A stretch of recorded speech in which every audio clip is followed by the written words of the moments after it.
প্রথমেই বলে রাখি এই আনসারের ওয়ার্ড মিনিংগুলো আমি ভিডিওর শেষে স্ক্রিনে প্রোভাইড করে দেবো। Hello everyone, welcome back to my channel. I hope you all are doing well. আজকে যে কোয়েশ্চেনটা তোমাদের সাথে আমি শেয়ার করব, এটা দু তিন রকমভাবে আসতে পারে এই কোয়েশ্চেনটা। যেমন কি asleep in the valley as an anti war poem, বা central idea of the poem, বা আসতে পারে what picture of war do you get in the poem.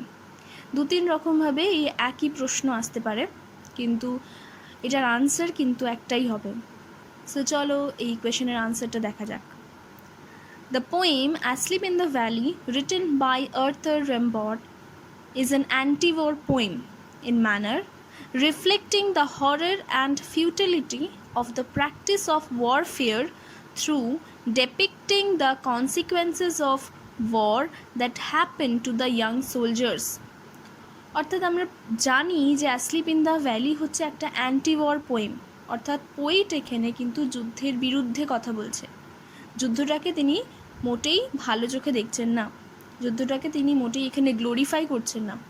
তো এখানে যুদ্ধের ভয়াবহ দিকটাকে এবং ব্যর্থ দিকটাকেই ফুটিয়ে তোলা হয়েছে, এবং কিসের মাধ্যমে? Through depicting the consequences of war, অর্থাৎ এই যুদ্ধের ফলাফল যেটা হয় সেটাকে বর্ণনা করে, যেটা কি that happen to the young soldiers, যেটা ইয়াং সোলজার্সদের ফেস করতে হয়।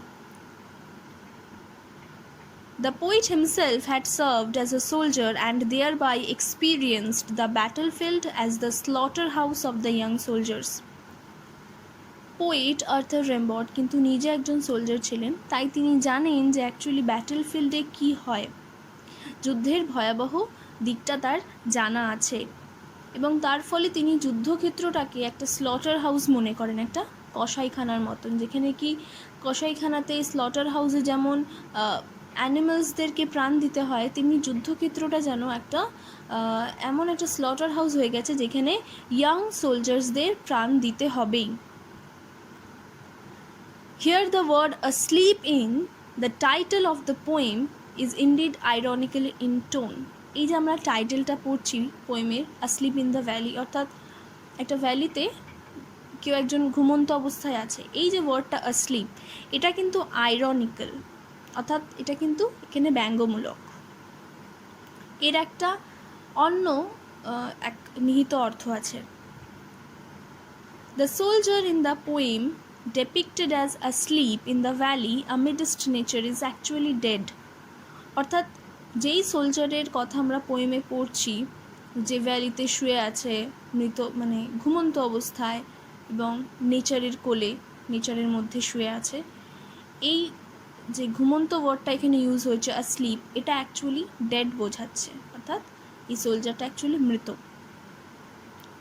His death is caused during the war due to the 2 deep bullet wounds.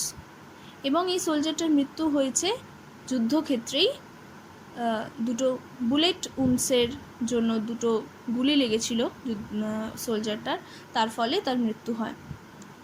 Here the serene atmosphere of the nature is a clear contrast if compared to the horrid image of death.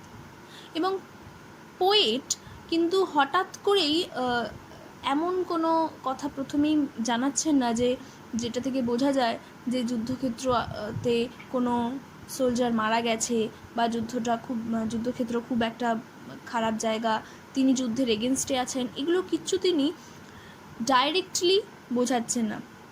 তিনি একটা খুব শান্ত পরিবেশ দেখাচ্ছেন, প্রকৃতির একটা সুন্দর দিক দেখাচ্ছেন, নেচারের কথা বলেছেন, এখানে একটা সুন্দর valley, green valley, slow stream is flowing, এগুলো বলেছেন তিনি, যে মানে সব কিছু একটা সুন্দর ইমেজ দেখাচ্ছেন প্রথমেই, পোয়েমের প্রথমেই, এবং আস্তে আস্তে গ্র্যাজুয়ালি তিনি নিয়ে যাচ্ছেন সেই সোলজারটাতে ফোকাস করছেন, যে সেই সোলজারটা ঘুমন্ত অবস্থায় শুয়ে আছে, এবং লাস্টলি তিনি বলেন যে in his side there are 2 bullet wounds. তো এটা থেকে আমরা বুঝতে পারি অ্যাকচুয়ালি যে সোলজারটা কিন্তু ঘুমন্ত অবস্থায় অ্যাকচুয়ালি নেই, তিনি মারা গেছেন। তো এখানে এই যে সিরিন অ্যাটমসফিয়ার অফ নেচার, প্রকৃতির একটা শান্ত দিক, প্রকৃতির একটা সুন্দর দিক, এবং হঠাৎ করেই পোয়েমটা শেষ হচ্ছে সোলজারের এই দৃশ্যটা দিয়ে, যে সোলজারটা অ্যাকচুয়ালি মৃত। তো এই দুটো একটা ক্লিয়ার কন্ট্রাস্ট এখানে। The young soldier in the poem is none other than a victim of a war. অবশ্যই তিনি একজন ভিকটিম, সোলজারকে তিনি একজন ভিকটিম হিসেবে রেখেছেন। ওয়ারকে এখানে পোয়েট কোনো মতেই গ্লোরিফাই কিন্তু করছেন না, এখানে ওয়ারের অ্যাগেনস্টে বলা হচ্ছে, তাই এইটা একটা anti war poem. The grim inevitable experience, grim অর্থাৎ খুব ভয়াবহ, ডার্ক, একটা খারাপ জিনিস। ইনএভিটেবল মানে যেটা আনঅ্যাভয়েডেবল, যেটা আমরা কোনো মতেই অ্যাভয়েড করতে পারি না। তাহলে সোলজাররা জেনেই যাচ্ছে যে তাদের কি হতে পারে ব্যাটেলফিল্ডে গেলে। তো এটা একটা আনঅ্যাভয়েডেবল ফ্যাক্ট, আনঅ্যাভয়েডেবল এক্সপিরিয়েন্স, তাই এটাকে বলা হচ্ছে grim inevitable experience and the harmful effects of war along with the unfortunate and untimely death of the soldiers at very young age।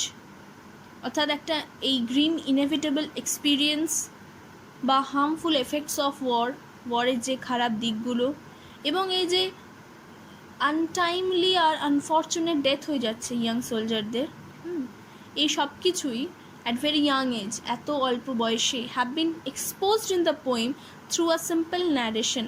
এই প্রত্যেকটা জিনিসই পোয়েমে কী হচ্ছে, দেখানো হচ্ছে একটা খুব সিম্পল ন্যারেশনের মধ্যে দিয়ে, খুব সিম্পলভাবে কিন্তু পোয়েট এটা দেখানোর চেষ্টা করেছেন। পোয়েট কিন্তু ডিরেক্টলি একদমই বলছেন না যে তিনি ওয়ারের এগেনস্টে আছেন বা কিছু, তিনি একটা চিত্র তুলে ধরছেন আমাদের সামনে, রিডারদের সামনে, যাতে রিডাররা বুঝতে পারে যে কতটা প্যাথেটিক যেটা সোলজারের সাথে হয়েছে। Now let's have a look on the word meanings. Futility, futility মানে হচ্ছে মিনিংলেসনেস, অর্থাৎ একটা ব্যর্থ দিক যেটার কোনো মানে হয় না। ডেপিক্টিং মানে হচ্ছে কোনো কিছু বর্ণনা দেওয়া, ডেসক্রাইবিং। কনসিকুয়েন্সেস মানে হচ্ছে এফেক্টস বা রেজাল্টস, মানে ফলাফল। স্লটার হাউস হচ্ছে a place where animals are butchered, অর্থাৎ যেখানে পশুদেরকে মারা হয় বা কাটা হয়, কসাইখানা। আইরনিক্যাল হচ্ছে something is said ironical when its actual meaning is different from its surface meaning, অর্থাৎ যেটা রূপকধর্মী, দেখে হয়তো আমরা বুঝছি অন্যরকম, কিন্তু সেই ওয়ার্ডটার কোনো গভীর অর্থ আছে, বা সেই ওয়ার্ডটা একটা একদম এক্স্যাক্ট অপোজিট মিন করছে। এখানে যেমন আসলিপ কথাটা আইরনিক্যাল, কারণ আসলিপ অ্যাকচুয়ালি মিন করছে ডেড পারসনকে। সিরিন মানে হচ্ছে পিসফুল বা কাম, খুব একটা শান্তিমূলক জায়গা। হরিড হচ্ছে হরিবল বা আনপ্লিজেন্ট, মানে খুব ভয়াবহ, ভয়ঙ্কর। গ্রিম হচ্ছে হার্শ বা থ্রেটেনিং, এটা ওই হরিডের মতনই, গ্রিম মানে খুব খুব খারাপ একটা বিষয়। ইনএভিটেবল হচ্ছে আনঅ্যাভয়েডেবল, যেটা সহজেই অ্যাভয়েড করা যায় না। So I hope you will find this video helpful. Thank you.